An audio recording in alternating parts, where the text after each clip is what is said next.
If Mario was 30 year old 8 year को, अगर हम इसको टाइम लाइन पे ड्रॉ करें तो अगर हम ये कहें कि ये जो पॉइंट है ये है प्रेजेंट एज, तो 8 साल पहले ये -8 ईयर पीछे की तरफ जाएं तो उसकी एज 32 ईयर थी, यानी कि इस पॉइंट पर उसकी एज है 40 ईयर। क्योंकि 8 साल पहले वो 32 का था तो आज जो है वो 40 ईयर का होगा। How old was he x year ago, x साल पहले कितना होगा, तो ये होगा, इसमें से एक्स आप माइनस कर देंगे तो ये बैक साइड पर चला जाएगा, यानी कि ये 40 माइनस एक्स ईयर का होगा एक्स ईयर बिफोर, तो जो कि ऑप्शन सी है। इस क्वेश्चन का करेक्ट आंसर है option C. Running at the same constant rate 6 identical machines, इसमें मशीन्स दी गई हैं 6, can produce total of bottles 270 per minute, यानी कि एक मिनट में 6 मशीन्स 270 बॉटल्स प्रोड्यूस करती हैं। At this rate how many bottles, x bottles 10 such machines can produce in 4 minutes. अब ये क्वेश्चन जो है वो रेशोज एंड प्रपोर्शन का है तो आपको इस क्वेश्चन से पहले इसकी वीडियो जो कि एंटी टेस्ट चैनल पर मौजूद है वो देख लेनी चाहिए, ताकि आपको ये टॉपिक समझ आए कि मैं किस मेथड से इस क्वेश्चन को सॉल्व कर रहा हूँ। तो इसलिए पहले बेहतर ये है कि आप इसकी वीडियो देख लें। इसका ट्यूटोरियल यूट्यूब चैनल पर जाकर आप देखेंगे एंटी टेस्ट के चैनल में, तो आपको ये क्वेश्चन बहुत आसानी से समझ आएगा। इसमें आपने क्या करना है, अननोन है बॉटल्स, तो सबसे पहले इसके साथ आप अपवर्ड एरो लगा दें। उसके बाद बॉटल्स और मिनट्स का रिलेशन लेंगे, जबकि मशीन जो है आप भूल जाएं कि ये भी कोई चीज़ है, ये कांस्टेंट है, इनमें कोई चेंज नहीं आएगी, यानी कि आप इसे समझें कि मशीन है ही नहीं। तो अगर आपने ज़्यादा बॉटल्स प्रोड्यूस करनी है तो ज़्यादा मिनट चाहिए, यानी कि ये डायरेक्ट रिलेशन है। ज़्यादा मिनट होंगे तो बॉटल भी ज़्यादा प्रोड्यूस होंगी। ये जहन में रहे कि मैं डाटा बिल्कुल भी नहीं देखूंगा, डाटा देखे बगैर इसमें ये नहीं है कि ये मिनट कम हो रहे हैं या ज़्यादा हो रहे हैं या बॉटल क्या हो रही हैं। आपने सिर्फ बॉटल और मशीन को अलहदा रख कर सोचें कि अगर आपने बॉटल्स बनानी है ज़्यादा तो जाहिर है कि आपको टाइम ज़्यादा लगेगा। अगर बॉटल ज़्यादा बनानी है तो टाइम भी ज़्यादा लगेगा, इसलिए ये अगर बढ़ेगा तो मिनट भी बढ़ेंगे, इसलिए इसका रिलेशन है डायरेक्ट। ये एरो अप था, ये भी अप हो गया। अब बॉटल और मशीन का रिलेशन लें। अब आप मिनट को भूल जाएं, ये मशीन्स और बॉटल्स, इनमें क्या रिलेशन है, ज़्यादा मशीन्स होंगी तो ज़्यादा बॉटल्स बनाएंगी, ज़्यादा बॉटल बनानी है तो ज़्यादा मशीनें चाहिए।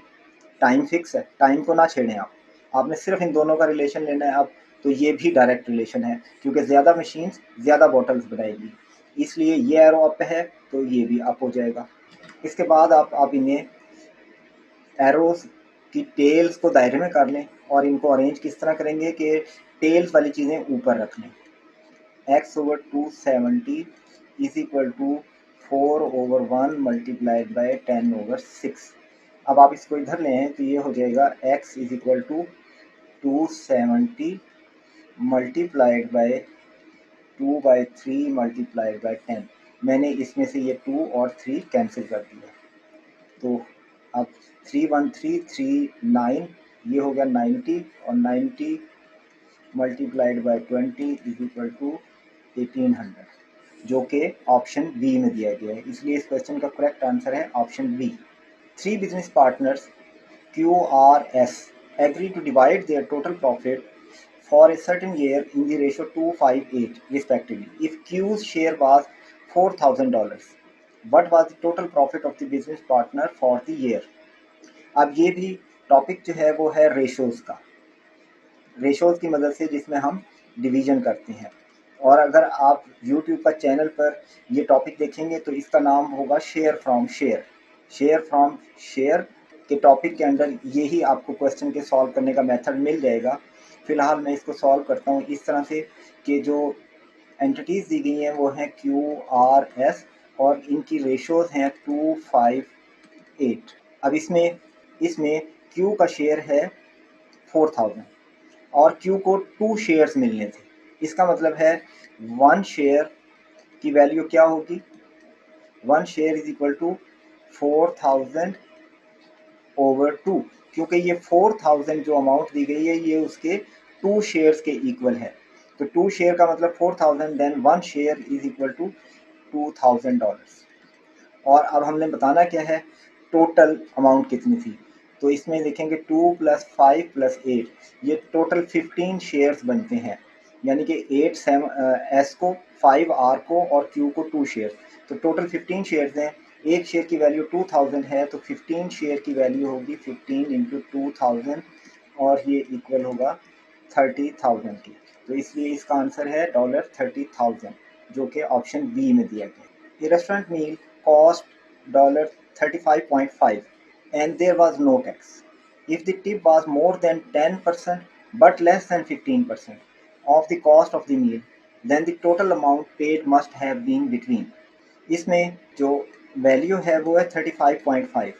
अब 10% और 15% की टिप के दरमियान वैल्यू आनी है, यानी कि अगर हम कहेंगे मिनिमम टिप 10% है तो ये हो जाएगा टोटल अमाउंट 1.1। 10% के इजाफे से टोटल वैल्यू बन जाएगी 110%। 110 ओवर 100 जो है वो इक्वल होगा 1.1 के, इसलिए मैंने ये वैल्यू ले ली 1.1। यानी कि अब ये जो टोटल वैल्यू है ये किसको शो कर रही है, ये 10% का टिप शामिल हो गया, इसमें 10% का इजाफा हो गया है 35.5 में। अच्छा, मैक्सिमम टिप होती है 15% का इजाफा, तो 15% के इजाफे का मतलब हुआ 35.5 मल्टीप्लाइड बाय 1.15, क्योंकि जब आप 15% की टिप डालेंगे तो वो 115% हो जाएगा। 115% का मतलब हुआ 115 ओवर 100, जो कि इक्वल होगा 1.15 के। इसलिए जो वैल्यू लाई करेगी वो इसके दरमियान लाई करेगी, इससे छोटी होगी और इससे बड़ी होगी। ये है 15% के इजाफे के साथ, यानी कि टिप शामिल होकर जो अमाउंट बनेगी। ये वैल्यू है 10% टिप के साथ, तो वैल्यू ने इसके दोनों के दरमियान में लाई करना है। और हमने बताना भी ये है कि टिप और प्लस जो उसका बिल है वो टोटल वैल्यू किस किस वैल्यू के दरमियान लाई करती है। तो अगर हम इसको सॉल्व करें तो इसकी वैल्यू आती है, ये बनता है 39.05 और ये वैल्यू है 40 पॉइंट, यानी कि 10% टिप के साथ जो वैल्यू बनती है वो बनती है 39.05 और 15% टिप के साथ बनती है 40.82। तो आप देखें कि ये कहाँ लाई कर रहा है, ये 39 और 41 के दरमियान लाई कर रही है, ये वैल्यू इसके दरमियान रहेगी, क्योंकि 38 नहीं हो सकता, ये 39.05 है, 40 और 42, तो ये 40 बड़ी वैल्यू है जबकि ये छोटी वैल्यू तक जाता है। ये 39 और 41 के दरमियान लाई करता है, इसलिए इस क्वेश्चन का आंसर है option B. Habiba wants to put up fencing around 3 sides of her rectangular yard and leave the side of 20 feet unfenced. If the yard has an area of 680 square feet, how many feet of fencing does she need? अब जो situation दी गई है वो ये है कि उसका एक रेक्टेंगुलर यार्ड है जिसके गिर्द उसने फेंसिंग करनी है, यानी कि बाउंड्री लगानी है, जबकि एक साइड 20 की है और वो उसने खाली छोड़नी है। अब क्योंकि ये रेक्टेंगल है तो रेक्टेंगल में आमने सामने वाली साइडें इक्वल होती हैं, यानी कि ये साइड इसके इक्वल होगी और ये साइड इक्वल होगी इसके। तो इस तरह से अगर ये 20 यार्ड है जो उसने खाली छोड़ना है और ये रेक्टेंगल की एक साइड है तो इसके अपोजिट साइड भी 20 की होगी। अब हमें ये साइड नहीं पता, अगर हमें इस साइड का पता चल जाए तो हम इसकी लेंथ मालूम कर सकते हैं कि टोटल फेंस कितनी चाहिए। तो इसके लिए हमें उसने दिया है एरिया। एरिया इक्वल होता है, रेक्टेंगल का एरिया होता है दोनों साइड की प्रोडक्ट, यानी कि अब एक साइड है 20, दूसरी को हम y रख लेते हैं और एरिया उसने दिया हुआ है 680। तो यहाँ से आपके पास y की वैल्यू आती है 680/20, ये दोनों कैंसिल, तो ये 34 आ गया, यानी कि ये जो साइड है ये 34 है तो ये भी 34 होगी। अब उसे फेंस कितनी चाहिए, यहाँ से यहाँ तक, फिर ये और ये 4 साइड उसने खाली छोड़नी है, तो ये टोटल फेंस कितनी चाहिएगी, 34, 34 और 20, 8, 6 to 8, 88 फीट की उसे फेंस चाहिए, जो कि ऑप्शन डी में दिया गया है, इसलिए इस क्वेश्चन का आंसर है option D. In a weightlifting competition, the total weight of those two lifts was 750 pounds. यानी इसकी टू लिफ्ट्स का टोटल वेट है, यानी कि लिफ्ट 1 प्लस लिफ्ट 2 750, ये हमें दिया गया है. If twice the weight of his first was 300 pound minus 300 more than the weight of the second lift, more than the weight of his second lift is equal to lift 2. अब ये मैंने minus जो किया है क्योंकि उसने खुद क्या दिया है, मोर का मतलब ये ज़्यादा है और हमने इसको इक्वल करना है, तो मोर को हमने माइनस कर दिया, अब ये दोनों इक्वल हो गए. मज़ीद इसके लिए आप एंटी टेस्ट चैनल पर ट्रांसलेशन के टॉपिक में आपको ये स्टेटमेंट की कन्वर्जन का मेथड मिल जाएगा कि how to convert English to math. ये टॉपिक पढ़ने के बाद जब आप इस क्वेश्चन को देखेंगे तो आपको ये आसानी से समझ आ जाएगा कि मैंने माइनस किस लिए किया, क्योंकि ये ज़्यादा था इसलिए मैंने इसे माइनस कर दिया ताकि ये इक्वल हो जाए. अब हमने मालूम क्या कर रहे हैं, फर्स्ट लिफ्ट, तो हम यहाँ से ये लिफ्ट 2 की वैल्यू उठाकर फर्स्ट इक्वेशन में डालते हैं, तो ये हो जाएगा L1. अब ये L2 की वैल्यू ये हमें दी गई है, 2L1 minus 300 is equal to 750. हमने इस L2 की वैल्यू ये डाल दी है. अब ये इक्वेशन बन गई, ये हो गया 3L1 इज इक्वल टू 1050 और L1 is equal to 1050 bye 3 और ये होगा 350 के इक्वल, जो कि ऑप्शन डी में दिया गया है. इसलिए इस क्वेश्चन का करेक्ट आंसर है option D. 1 hour after Yolanda started walking from X to Y, a distance of 45 miles. ये टोटल डिस्टेंस है 45 फ्रॉम X to Y. ये पॉइंट है X और ये Y. बॉब स्टार्टेड, 1 घंटे के बाद अगर योलेंडा जो है वो X से चलती है यहाँ से और 1 घंटे तक, अब उसकी स्पीड देखें कि योलेंडा वॉकिंग स्पीड पर 3 माइल्स पर आवर ये स्पीड है और बॉब ने इधर से चलना शुरू किया है आफ्टर 1 आवर, 1 घंटे बाद ये चलता है. इसका मतलब है 1 घंटे में वो 3 किलोमीटर का डिस्टेंस ट्रेवल, पहले घंटे में जब बॉब अभी नहीं चला था उस घंटे में उसने 3 माइल्स का डिस्टेंस ट्रेवल कर लिया क्योंकि उसकी स्पीड 3 माइल्स पर आवर थी. तो 1 आवर के अंदर वो 3 माइल्स इस पॉइंट के ऊपर वो पहुंच चुकी है. अब दरमियान वाला डिस्टेंस कितना रह गया है, 42, क्योंकि 3 पहले ही कवर हो चुका है.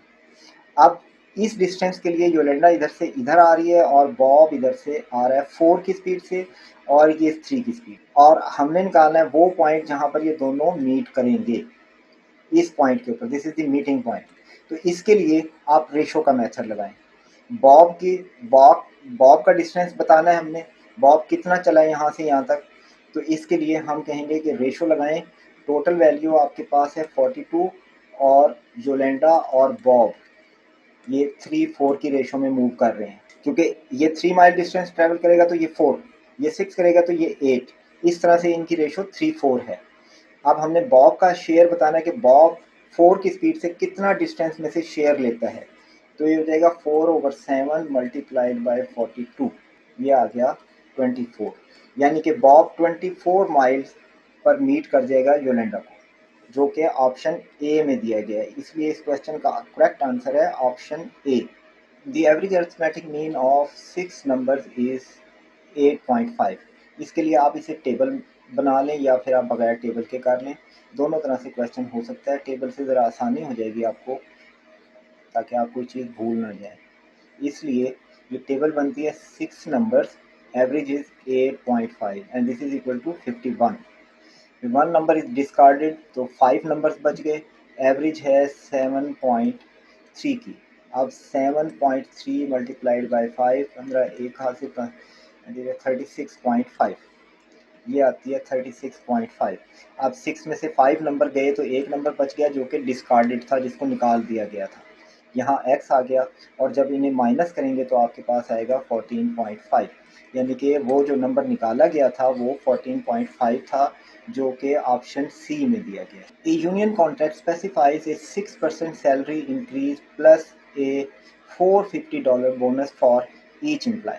यानी कि ये एक ऑप्शन ये दी गई कि 6% salary increase plus 450 bonus, 6% of the salary. For a certain employee this is equivalent to 8% salary increase.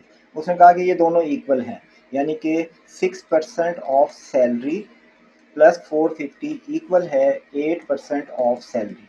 ये हमें दिया गया है और हमने सैलरी बतानी है बिफोर कॉन्ट्रैक्ट, यानी कि जो ओरिजिनली थी।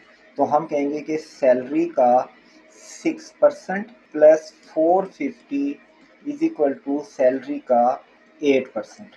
ये 6 और 8% कैसे आए? 6/100 जो है वो इक्वल होगा 0.06 के, और 8% इक्वल होगा 8/100 जो कि इक्वल है 0.08 के। तो मैंने इस तरह से लिख दिया।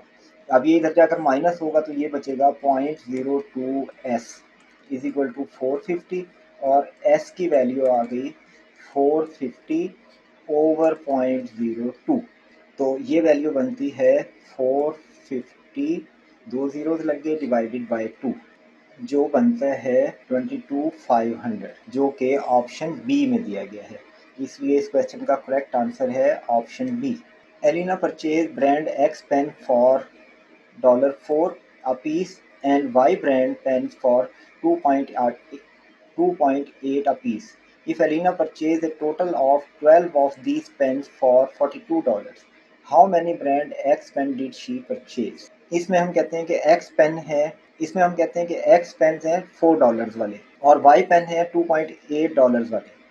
तो टोटल उसने पेन परचेज किए हैं 12, यानी कि पहली इक्वेशन तो ये बन गई x plus Y is equal to 12। फिर दूसरा, इतने पेन उसने लिए हैं $4 के हिसाब से, तो इनकी कॉस्ट आ गई 4x। Total value of pen costing $4 per pen.